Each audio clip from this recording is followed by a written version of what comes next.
Hello दोस्तों, good morning. मैं आप सभी लोगों का अपने हार्दिक दिल से धन्यवाद करता हूं कि आप सभी लोगों का योगदान रहा मेरे 1000 सब्सक्राइबर के लिए। थैंक यू एंड धन्यवाद अगेन टू अगेन। तो चलिए दोस्तों, इसी के साथ मेरे यूट्यूब चैनल विष्णु प्रसाद 09 के साथ बने रहें, मेरे मित्रों, मेरे परिवार के सदस्यों। और आज पुनः मैं शुरुआत कर रहा हूं भारत की राज्य व्यवस्था, जिसके बारे में हमने जिक्र किया था पिछले क्लास में। मैं आप सभी लोगों के सामने कुछ दिनों के बाद ऑनलाइन आऊंगा, उसकी थोड़ी इंतजार करें। तो आइए देखते हैं, हम सभी लोगों ने डिस्कस किया था भारत की राज्य व्यवस्था के पहले पार्ट, जिसमें हम सभी लोगों को पढ़ना था संवैधानिक ढांचा यानी कि कॉन्स्टिट्यूशनल फ्रेमवर्क के बारे में। मुझे याद है कि हमने कहा था कि अगले सत्र से हम लोग पार्ट 1 के बारीकी से इसके बारे में अध्ययन करेंगे, जिसका पहला जो चैप्टर है उसका नाम है ऐतिहासिक पृष्ठभूमि, हिस्टोरिकल बैकग्राउंड। तो आइए अब शुरुआत करते हैं। सबसे पहले हम लोग इसमें जानेंगे कंपनी की शासन के बारे में, जो कि 1773 से 1858 तक का दौर था। आइए देखते हैं। तो आइए दोस्तों, आज पार्ट 1 का यह पहला पृष्ठ है भारतीय राज्य व्यवस्था की बुक्स का, जिसमें लिखा गया है संवैधानिक ढांचा यानी फिर से कॉन्स्टिट्यूशनल फ्रेमवर्क। इसमें क्या क्या हमें जानकारी हासिल करनी है, तो इस चैप्टर में हमें जानकारी हासिल करनी है ऐतिहासिक पृष्ठभूमि, संविधान का निर्माण, संविधान की प्रमुख विशेषताएं, संविधान की प्रस्तावना, संघ एवं इसका क्षेत्र, नागरिकता, मूल अधिकार, राज्य के नीति निर्देशक तत्व, मूल कर्तव्य, संविधान का संशोधन, संविधान की मूल संरचना। इतनी चीजों के बारे में हम लोग इस पार्ट 1 में अध्ययन करेंगे। तो चलिए अध्याय की शुरुआत करते हैं कुछ इंट्रोडक्शन से।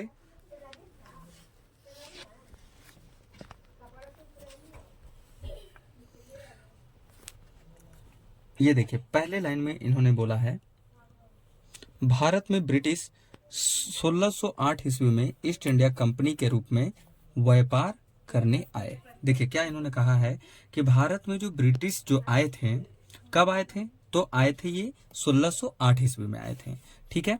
और ईस्ट इंडिया कंपनी के रूप में आए। किस रूप में आए थे? ब्रिटिश स्वयं ब्रिटिश के रूप में नहीं आए थे, बल्कि वो आए थे एक कंपनी के माध्यम से, ईस्ट इंडिया कंपनी के रूप में आए थे। और क्या उनका मोटिव था, क्या उनका सोच था, तो वो इस विचार से आए थे कि हमें भारत में क्या करना है, व्यापार करना है। तो अब देखिए 1600 में महारानी एलिजाबेथ प्रथम के चार्टर द्वारा, चार्टर ठीक है, एक नियमावली होती है, ठीक।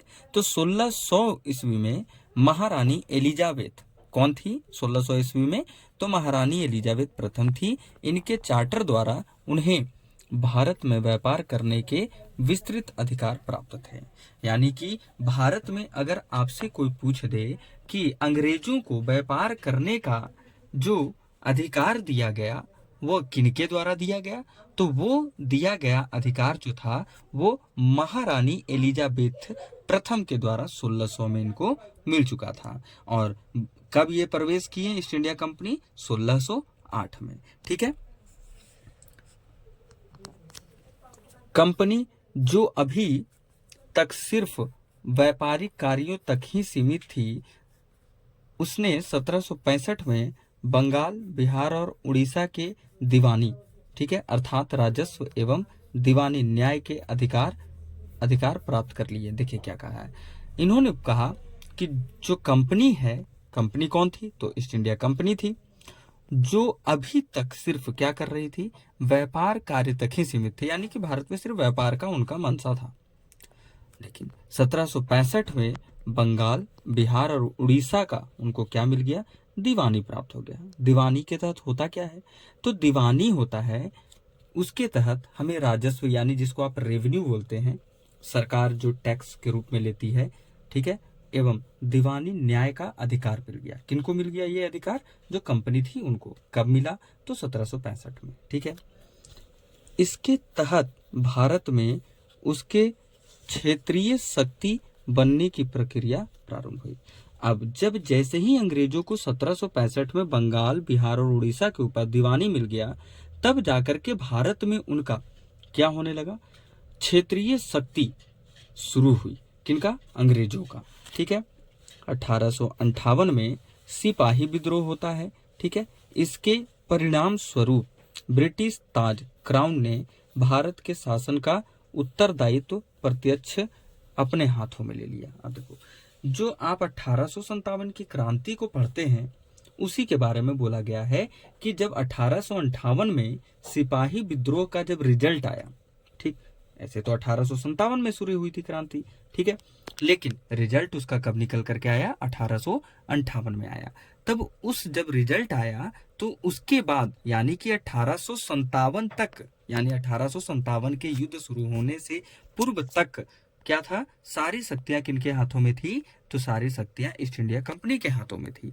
लेकिन जब 1858 में सिपाही विद्रोह का रिजल्ट आता है, यानी खत्म हुआ 1858 में, ठीक है, तो फिर सारी शक्तियां किनके हाथों में चली गई? ब्रिटिश ताज, जिसको क्राउन आप बोलते हैं, उन्होंने भारत के शासन का क्या ले लिया? अपने हाथों में सारे अधिकार ले लिए। यह शासन 15 अगस्त 1947 में भारत की स्वतंत्रता प्राप्ति तक अनवरत रूप से जारी रहा। यानी कि जब क्राउन ने अपने हाथों में भारत की शासन व्यवस्था ली, तो यह शासन व्यवस्था कब तक बनी रही उनके हाथों में? तो 15 अगस्त 1947 तक उन्हीं के हाथों में ये सारी शक्तियां बनी रही। ठीक है। जब भारत आजाद हुआ, स्वतंत्रता प्राप्ति हुई, तब तक ये सारी शक्तियां उनके हाथों में बनी हुई थी। आगे देखिए, स्वतंत्रता मिलने के साथ ही भारत के लिए एक संविधान की आवश्यकता महसूस हुई। अब देखिए, अब कहानी यहाँ है। हम लोग जो बोलते हैं कि संविधान की जरूरत कहाँ से पड़ी, ठीक है, अब संविधान की जरूरत जो हमें है वास्तविक रूप से अब इस स्थान से पड़ रही है। यानी जब भारत स्वतंत्र हो गया, यानी हम सभी लोग स्वतंत्र हो चुके हैं, 1947 का दौर है, ठीक है, और जो क्राउन के हाथों में शक्तियां थी वो शक्तियां चली गई, उनके प्रशासनिक व्यवस्था, एडमिनिस्ट्रेटिव जो पावर थी वो पावर खत्म हो गई, उनका चलाने का तौर तरीका अलग था देश को। अब भारत को चलाने के लिए एक नियम कानून की आवश्यकता थी, एक नियम कानून की आवश्यकता, जो कि पहले थी नहीं। अब जब एक नियम कानून की आवश्यकता पड़ी तो उसी समय यह विचार आया एक संविधान का। ठीक है। यहाँ इसको अमल में लाने के उद्देश्य से 1946 में एक संविधान सभा का गठन किया गया। फिर इसके साथ क्या हुआ? ये जो संविधान की जो आवश्यकता महसूस हुई ना भाई साहब, अब वो जो आवश्यकता महसूस हुई है, तो अब आवश्यकता महसूस होने के बाद उसको लाना भी तो होगा। सिर्फ आवश्यकता महसूस, किसी भी चीज को अगर आप देखते हैं कि अगर आपको आवश्यकता है, ठीक है, अगर आपको पानी पीने की आवश्यकता पड़ जाए तो आप पानी पीने की आवश्यकता पड़ी है तो पानी आपको पीना भी पड़ेगा। तो संविधान बनाने की आवश्यकता अगर पड़ी है तो संविधान को लाना भी होगा, तभी उसको काम हम कर पाएंगे, चल पाएंगे। तब जाकर के इस उद्देश्य से 1946 का वह दौर था जिस समय, यानी कि भारत उस समय आजाद नहीं हुआ है, क्योंकि भारत आजाद कब हुई है बच्चों? 15 अगस्त 1947 को। लेकिन उससे एक साल पूर्व यानी कि 1946 में एक संविधान सभा की गठन कर दी गई। ठीक है। अब देखो इसके बाद क्या है, 26 जनवरी 1950 को संविधान अस्तित्व में आ गया। अब देखिए 1946 में संविधान सभा का गठन कर दिया गया। क्यों? तो हमें संविधान बनाना है। किस लिए बनाना है? ताकि हम अपने देश को संचालित कर सकें एक नियमावधि तरीके से, जहां सभी लोगों को समान अधिकार, समान अवसर प्राप्त हो, किसी के साथ किसी प्रकार का भेदभाव ना हो, जैसा ब्रिटिशर्स काल में देखा गया। अब 26 जनवरी 1950 को संविधान अस्तित्व में आया। ठीक है, मतलब इसका वजूद तैयार हुआ। यद्यपि संविधान और राज व्यवस्था की अनेक विशेषताएं ब्रिटिश शासन से ग्रहण की गई थी। क्या बोला गया? संविधान और जो राज व्यवस्था है, गौर कीजिएगा, यहाँ संविधान जो है और राज व्यवस्था जो है, इसकी बहुत सारी जो विशेषताएं हैं वह कहाँ से आई? तो ब्रिटिश लोगों ने जिस प्रकार से शासन किया, तो उनकी जो भी चीजें थी उनमें से भी कुछ चीजों को ले लिया गया। तथापि ब्रिटिश शासन में कुछ घटनाएं ऐसी थी जिनके कारण ब्रिटिश शासित भारत में सरकार और प्रशासन की विधिक रूपरेखा निर्मित की गई। क्या बोला गया? बोला जा रहा है कि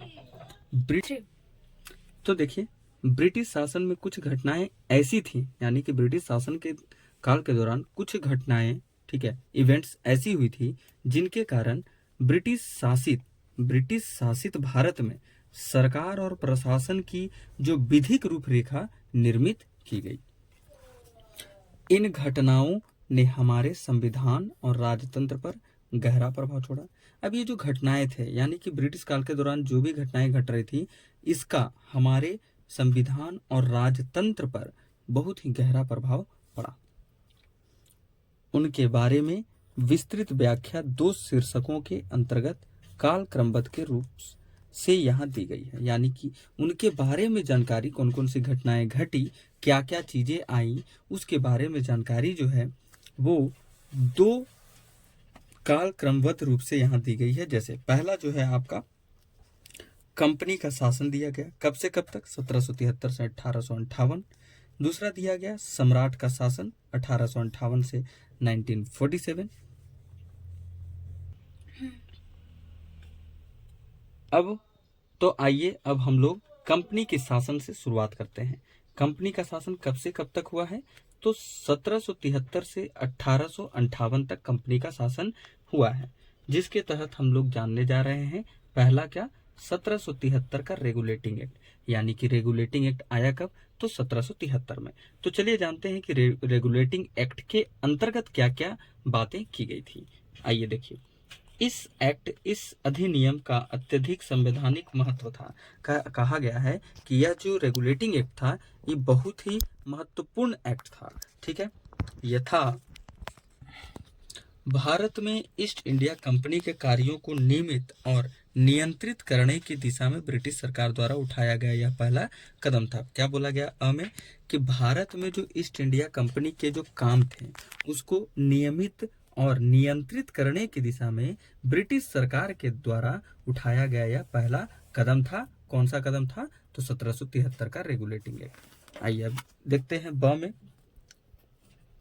इसके द्वारा पहली बार कंपनी के प्रशासनिक और राजनीतिक कार्यों को मान्यता मिली। ये देखिए, रेगुलेटिंग एक्ट 1773 के द्वारा क्या हुआ?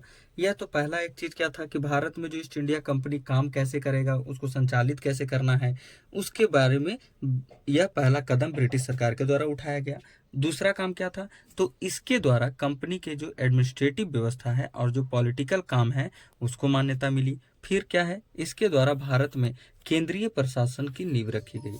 अगर पूछा जाए कि ब्रिटिश काल में केंद्रीय प्रशासन की नींव किस एक्ट के तहत रखी गई, तो 1773 की रेगुलेटिंग एक्ट के द्वारा इसकी नींव रखी गई। आइए जानते हैं इस अधिनियम की प्रमुख विशेषताएं, यानी कि मेन फीचर क्या है रेगुलेटिंग एक्ट के, जो कि 1773 में ब्रिटिश सरकार ने लाई थी कंपनी को संचालित करने के लिए, उसकी प्रशासनिक व्यवस्था, राजनीतिक व्यवस्था को सुदृढ़ करने के लिए। ठीक है, केंद्रीय प्रशासनिक की नींव रखी गई। तो क्या इसकी खासियत है, विशेषता है, उसके बारे में आज हम लोग देखते हैं। पहला पॉइंट, इस अधिनियम द्वारा बंगाल के गवर्नर को बंगाल का गवर्नर जनरल पद नाम दिया गया। देखिए, पहला जो बोला गया है कि रेगुलेटिंग एक्ट 1773 के द्वारा बंगाल के जो गवर्नर हैं उनको बंगाल का गवर्नर जनरल पद नाम दिया गया, एवं उसकी सहायता के लिए एक 4 सदस्यीय कार्यकारी परिषद का गठन किया गया, और उस गवर्नर जनरल का जो पोस्ट बनाया गया बंगाल के गवर्नर के लिए, ठीक है, तो उनके लिए, उनकी सहायता करने के लिए 4 मेंबर को कार्यकारी परिषद का गठन किया गया। कितने सदस्य का? 4 सदस्य कार्यकारी परिषद का गठन किया गया। उल्लेखनीय है कि ऐसा पहले गवर्नर लॉर्ड वारेन हेस्टिंग्स थे। कहा जाता है पहले गवर्नर कौन थे इस रूप में? तो लॉर्ड वारेन हेस्टिंग थे। ठीक है, दूसरा देखिए, इस एक्ट के द्वारा मद्रास एवं बंबई के गवर्नर बंगाल के गवर्नर जनरल के अधीन हो गए। क्या बोला गया? कि कौन से रेगुलेटिंग एक्ट 1773 के द्वारा जो मद्रास और बम्बई के जो गवर्नर हैं वो बंगाल के गवर्नर जनरल के क्या हो गए, अधीन हो गए, जबकि पहले सभी प्रेसिडेंसियों के गवर्नर एक दूसरे से अलग थे। जबकि ये 1773 के रेगुलेटिंग एक्ट जो है, इससे पहले सभी लोग क्या थे, अपने अलग अलग उनके अधिकार क्षेत्र थे। लेकिन जब से 1773 का रेगुलेटिंग एक्ट आया तो मद्रास और बम्बई के जो गवर्नर थे वो किसके अधीन काम करने लग गए, अब बंगाल के गवर्नर। और कौन थे आपके, वॉरेन हेस्टिंग थे। कौन थे, अभी उनका नाम लिया गया है लॉर्ड वॉरेन हेस्टिंग। ठीक है। तीसरा जो है अधिनियम के अंतर्गत यानी कि रेगुलेटिंग एक्ट 1773 के अंतर्गत कलकत्ता में 1774 में एक उच्चतम न्यायालय की स्थापना की गई। अब देखो, कलकत्ता का जो उच्चतम न्यायालय है यानी कि हाई कोर्ट, ठीक है, उसको कब स्थापित किया गया, तो 1774 में स्थापित किया गया। कौन से एक्ट के तहत लाया गया, तो 1773 का रेगुलेटिंग एक्ट के तहत, जिसमें मुख्य न्यायाधीश और 3 अन्य न्यायाधीश थे। उसमें मुख्य न्यायाधीश, चीफ जस्टिस और 3 इनके अलावा न्यायाधीश थे। ठीक है। चौथा सेक्शन को देखिए। इसके तहत कंपनी के कर्मचारियों को निजी व्यापार करने और भारतीय लोगों से उपहार। हाँ, तो देखिए चौथा जो सेक्शन है वो क्या है, इसी के तहत, किसके तहत, तो 1773 का रेगुलेटिंग एक्ट के तहत कंपनी के जो कर्मचारी हैं उनको निजी व्यापार करने और भारतीय लोगों से उपहार व रिश्वत लेना प्रतिबंधित कर दिया गया। ठीक है। और जो 5वां पॉइंट है रेगुलेटिंग एक्ट 1773 का, जो अंतिम इसका पॉइंट है, जो मुख्य विशेषताएं जो हैं, प्रमुख विशेषताएं हैं, उसका अंतिम ये देखिए, इस अधिनियम के द्वारा ब्रिटिश सरकार का कोर्ट ऑफ डायरेक्टर्स यानी कंपनी की गवर्निंग बॉडी के माध्यम से कंपनी पर नियंत्रण सशक्त हो गया। देखिए इस लाइन को समझिए। इस अधिनियम द्वारा, किसके तहत, रेगुलेटिंग एक्ट 1773 के द्वारा ब्रिटिश सरकार का कोर्ट ऑफ डायरेक्टर यानी कि कंपनी की गवर्निंग बॉडी के माध्यम से कंपनी पर नियंत्रण क्या हो गया, सशक्त हो गया, मजबूत हो गया। इसने भारत में इसके राजस्व, नागरिक और सैन्य मामलों की जानकारी ब्रिटिश सरकार को देना आवश्यक कर दिया। यही वह नियम था 1773 का रेगुलेटिंग एक्ट, जिसके तहत भारत में जो भी राजस्व व्यवस्था थी, नागरिक व्यवस्था थी और जो सैन्य मामले की जानकारी थी वह ब्रिटिश सरकार को देना जरूरी कर दिया गया। कौन से एक्ट के तहत, 1773 का रेगुलेटिंग एक्ट के तहत। तो भाइयों, आज की क्लास हम लोग यहीं तक रखते हैं। ठीक है। आप इस वीडियो को बारंबार देखें, रिवीजन करें। अगले क्लास में यानी कि अगले संडे को जब हम लोग मिलेंगे तब बात करेंगे 1781 का संशोधन अधिनियम यानी कि अमेंडिंग एक्ट ऑफ 1781। ठीक है। तो दोस्तों, इसी प्रकार के वीडियो को देखने के लिए मेरे साथ विष्णु प्रसाद जी मैं यूट्यूब चैनल के साथ जुड़े रहें। सब्सक्राइब करें, लाइक करें, शेयर करें। आपका एक लाइक मुझे किसी प्रकार की मदद करने के लिए प्रेरित करता है। धन्यवाद दोस्तों।